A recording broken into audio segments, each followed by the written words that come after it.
আমরা যেন লাভবান নিজেকে আসলে পড়াশোনা করতে পারি। আমি চাই যে রবীন্দ্র ভাই এখানে আসুক, আমাদের খোঁজখবর নিয়ে। প্রথমত বর্তমানে গ্যাস সংকট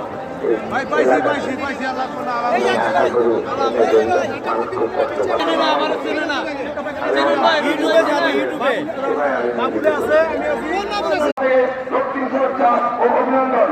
আমার বক্তৃতা দেওয়ার কিছু নেই, আমি শুধু বলতে চাই যে আমরা স্বেচ্ছাসেবক দল ইনশাআল্লাহ আগামী 12 ফেব্রুয়ারি সকাল 6টায় সমানাঞ্চল পক্ষে নিয়ে না আসতে পারবো, ততক্ষণ পর্যন্ত কেন্দ্র পাহারা দেবো এই আশা ব্যক্ত করে আমি আমার জাতীয়বাদী স্বেচ্ছাসেবক জিন্দাবাদ, শান্তনা স্বেচ্ছাসেবক দল জিন্দাবাদ। সবাইকে ধন্যবাদ। আসসালামু আলাইকুম।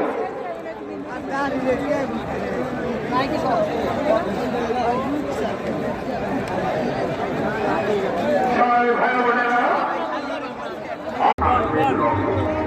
সংগ্রামী উপস্থিতি সভাপতি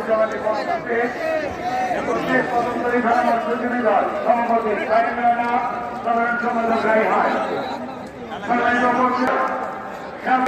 শওকত কাজী রাতুল, শওকত কাজী রাতুল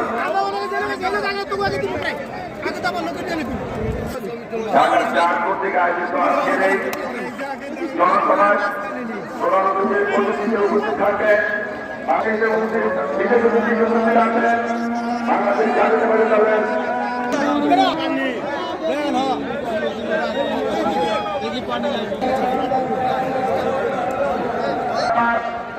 সাবেক তিনবারের সংসদ সদস্য, আমার রাজনৈতিক অভিভাবক, যার হাত ধরে আমার রাজনীতি আসা আমার প্রিয় নেতা জনাব আলাউদ্দিন আহমেদ, আর উপস্থিত আছেন বিশেষ অতিথি হিসেবে নেতা জনাব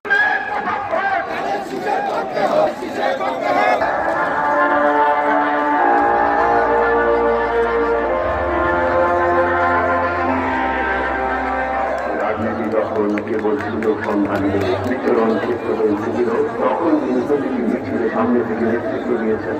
তিনি শ্যামপুর পদতলির গণমানুষের হৃদয় স্পন্দন তানভীর আহমেদ রবিন। তিনি